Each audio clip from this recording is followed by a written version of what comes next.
All right, guys. Today we're going to hop into supply. Again, going to try to keep this pretty quick. Condensing some things here. Here's a sample of supply curve. If you noticed, when the price per unit is low, there's going to be fewer people willing to supply that. As the price per unit goes up, there is more available. There's a greater supply.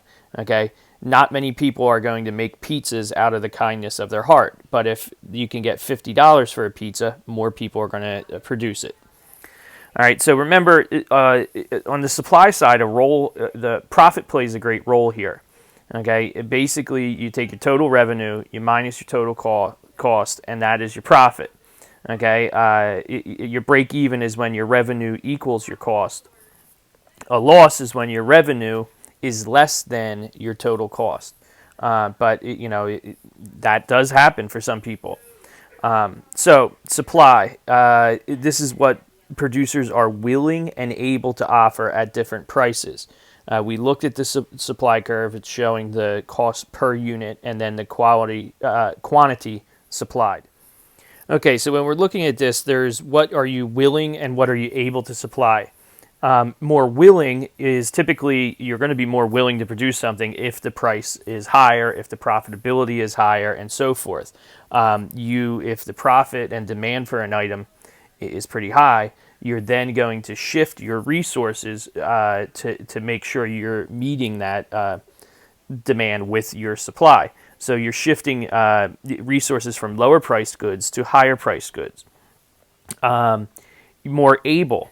What are you more able to produce? Typically, larger companies with innovative technology and so forth are more able, and the cost of them to mass produce something is oftentimes lower than if something is made by hand or individually. So you have people who are more willing to produce items if they're more profitable, and then people who are more able because they're suited in their structure or the technology they have or the equipment they have, whatever the case may be. Okay, now just like in demand, remember supply refers to the entire curve. A quantity supplied is a point on the curve. Okay, when we're looking at this, the individual supply is what one firm can produce. A market supply is what all producers can produce. So we're going to look at some shifts in the supply curve here. So if the supply increases, you see a outward shift or a shift to the right of the supply curve. If the supply decreases, you will see a leftward shift or a shift in of the supply curve. Okay, the factors we're going to look at here are input prices, the number of sellers, technology, natural and social factors, as well as expectations.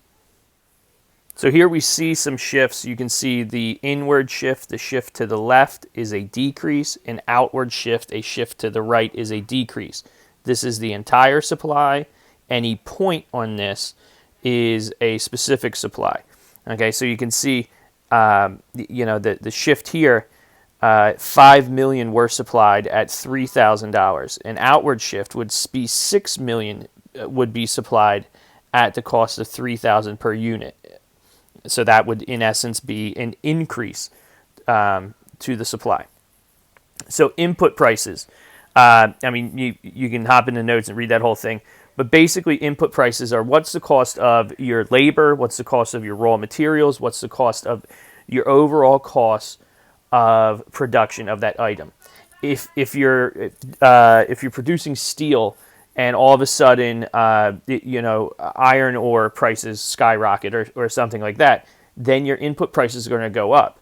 That would typically mean less suppliers are willing to enter that market at the given price.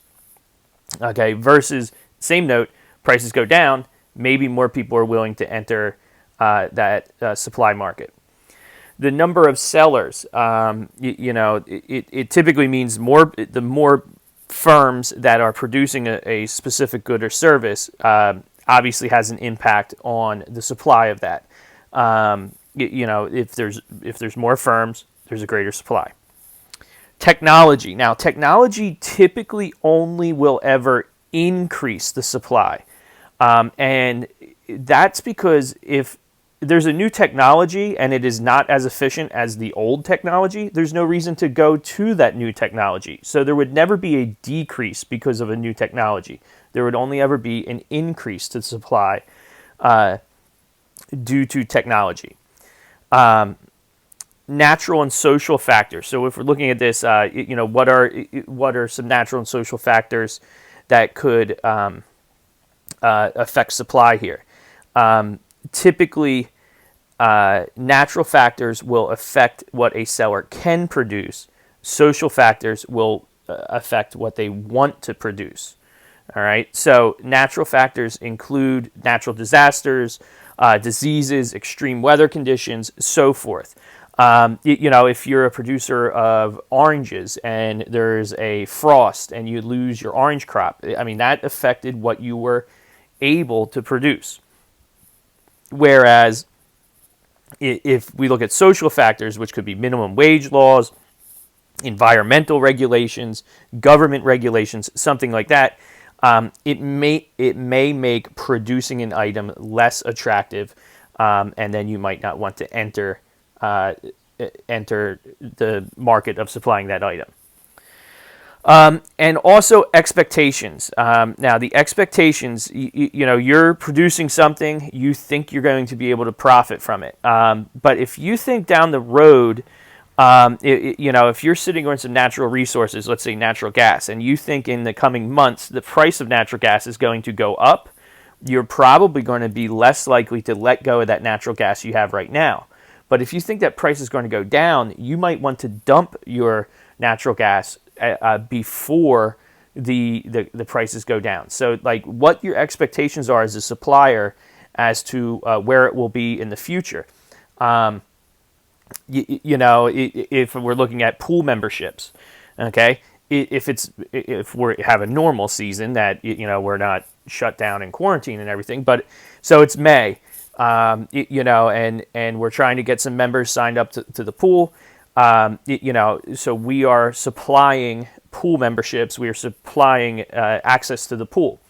In May, we're not really going to cut any deals. We want people to pay full price because they're going to get maximum use out of that. Now, when July, August rolls around, as this season is becoming shorter and shorter, expecting people to end up paying full price, that's going to be a harder sell. So maybe we would cut our prices lower.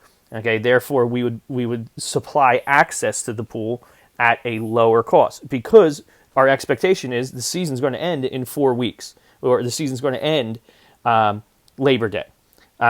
So those are some factors that could increase or decrease supply. All right. So we have a couple more of these left, and that's the basics of supply. Hope you guys are doing well.